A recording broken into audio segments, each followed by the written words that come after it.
Hola amigos, un gusto saludarlos de nuevo, su amigo Moyut Sorba, dándoles la bienvenida a este primer episodio de la segunda temporada. Y como les platiqué en el capítulo anterior, les estaría compartiendo lo que ha sido estos años para mí, este trabajo que he estado tratando de integrar dentro de algo que yo llamo el Zazen Fit. Pero para ello, y recordando que íbamos a hacer las cosas un poquito más concisas, bueno, voy a separar el concepto y les presentaré lo que es el Zazen. El Zazen, denominado la práctica del Zen. ¿Y qué es el Zen? Bueno, para ello iremos 2500 años atrás, así que acompáñenme, será breve. Hace 2500 años, la llegada del budismo a nuestro planeta, en la región entre India y Nepal. India tomaría cartas en el asunto y no dejaría que entrara tan fácil el budismo, dado que en esta época el hinduismo era algo tan en su apogeo y algo tan arraigado en su cultura. Así que el budismo se ve en la necesidad de buscar expandir un poco y permitir que se supiera lo que fue el acontecimiento del Buda en India. Así que los monjes, 250 años más tarde, empiezan a mandar a sus discípulos más allegados a distintas regiones, a los países contiguos. Es donde la primer mujer dentro del budismo es ella quien manda a su discípulo, Bodhidharma. Un país grande requería una presencia grande y ella lo sabía. Sabía que Bodhidharma lo podría hacer. Así que lo envía a China. 3 años toma a Bodhidharma llegar a China y no fue fácil inclusive la llegada. Al no ser aceptado por la gente de los pueblos, se inmiscuye en las montañas hasta encontrar o esperar el momento indicado para bajar.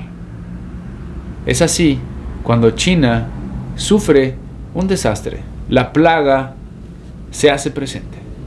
Bodhidharma, haciendo uso de su experiencia en la Ayurveda, siendo instruido en India. La Ayurveda es un arte medicinal que se usa aún hoy día en India y es muy muy importante. Entonces, desde esa época, la Ayurveda ya era parte de el conocimiento.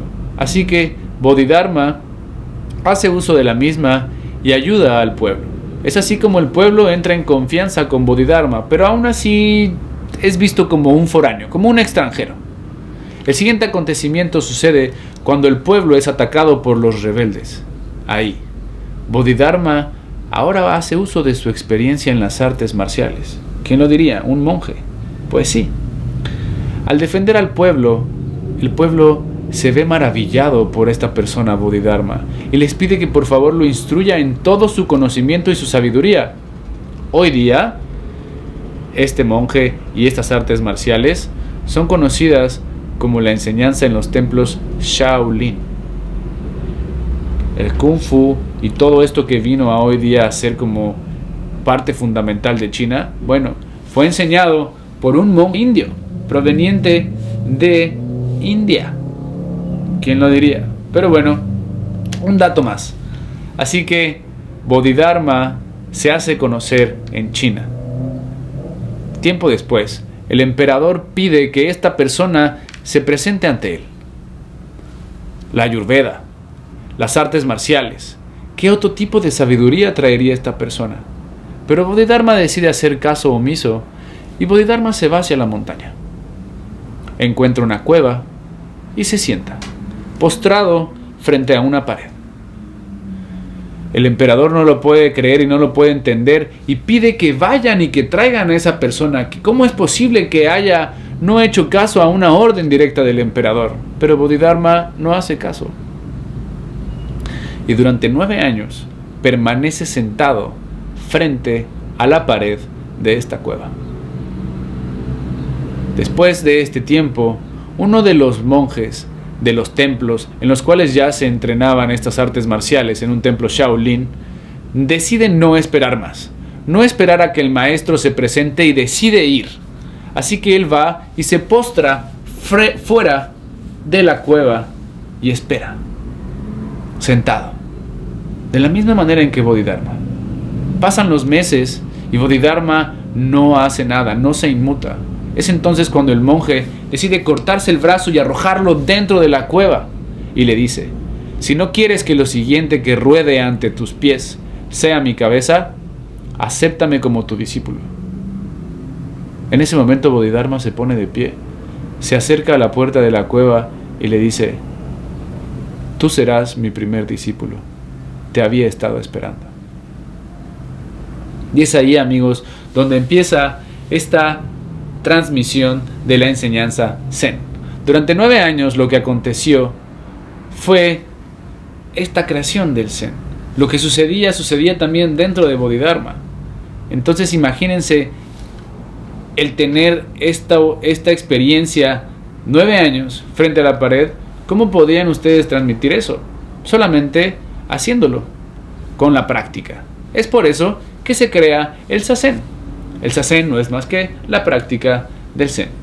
Y para ello, si ustedes buscaran en internet, en Google, en Wikipedia, en cualquier otro lugar, podrían encontrar lo que hace el Zen, pero no lo que es el Zen. Es por ello que si van ustedes a un monasterio y preguntan qué es el Zen, es posiblemente que reciban un silencio de parte de los monjes. Pero bueno, para ustedes, una pequeña práctica de lo que es el Zazen o cómo se practica el Zazen. Y bien, amigos, bienvenidos a la práctica del Zazen. Zazen, sentarse a meditar en posición de loto, como el yoga, según el budismo, como lo habría hecho el Buda en el momento de su iluminación. Las piernas pueden estar en 4 posturas distintas. La postura de loto es con las piernas cruzadas, con ambas plantas de los pies mirando hacia arriba y apoyadas sobre su pierna contraria y con las rodillas apoyándose en el suelo, como la postura de yoga. La postura de medio loto, si esto se les complicara, esta les ayudaría, es similar a la anterior, pero con una pierna en el piso. La postura birmana, con ambos pies en el piso, en paralelo y plegados lo más posible al cuerpo. Y la postura Seiza, que puede practicarse sentado sobre las rodillas si fuera más cómodo. La espalda derecha, desde la pelvis hasta la nuca, aplicando la postura que hemos practicado ya en Functional Patterns y más adelante veremos también. La pelvis ligeramente basculada hacia adelante o en retroversión, como ya he mencionado. La nuca estirada y el mentón bien metido hacia adentro. Los hombros relajados y las manos junto al regazo. La mano izquierda sobre la derecha. La mirada al frente, ojos semicerrados. Si esto se les complicara, pueden mantener sus ojos completamente cerrados. La boca cerrada y balancear el cuerpo levemente de izquierda a derecha hasta llegar a la parte central. La influencia del Zazen, amigos. La postura corporal mejorará. Su motricidad y su centro de gravedad se verán también mejorados. Desaparecerán tensiones innecesarias. Mejorará el flujo sanguíneo a su cerebro y al resto de su cuerpo. Se estabilizará su respiración haciéndose más profunda y habrá un equilibrio entre su expresión corporal y sus pensamientos. Crea una coordinación, un flujo continuo. Los pensamientos desordenados del inconsciente se depuran. Esto es una digestión mental. Cualquier pensamiento nocivo empieza a alejarse o a desvanecerse. Se producen niveles de descanso más largos durante su sueño. Se flexibiliza su cuerpo, la cadera, las ingles, los tobillos, como si estuviéramos practicando yoga. Y mentalmente se tiende a dejar la ansiedad. Para aquellas personas que padecen ansiedad, esto puede ser muy bueno. Se reintegra lo que es la intuición o el confiar en ustedes mismos. Y también, por otro lado, se le considera al Zazen como una puerta a lo profundo de su ser. La llave a nuevas etapas de desarrollo de su conciencia y a volver a confiar y a devolver el cuerpo y la mente a su condición natural. Así que, amigos, ahí tienen la práctica del Zazen. Bueno, amigos, eso fue la presentación del día de hoy de lo que es el Zazen, de lo que es el Zen y una pequeña práctica del Zazen. Si tienen tiempo, 5 minutos al día, practíquelo, no les quita nada y trae muchos beneficios, como ya se los mencioné. Así que ha sido un gusto traerles este pequeño espacio de Zazen. Espero lo hayan disfrutado. Amigos, no olviden, si les gustó este video, darle like. Si no están suscritos, no esperen, suscríbanse y nos vemos en el siguiente video, amigos. Hasta la próxima.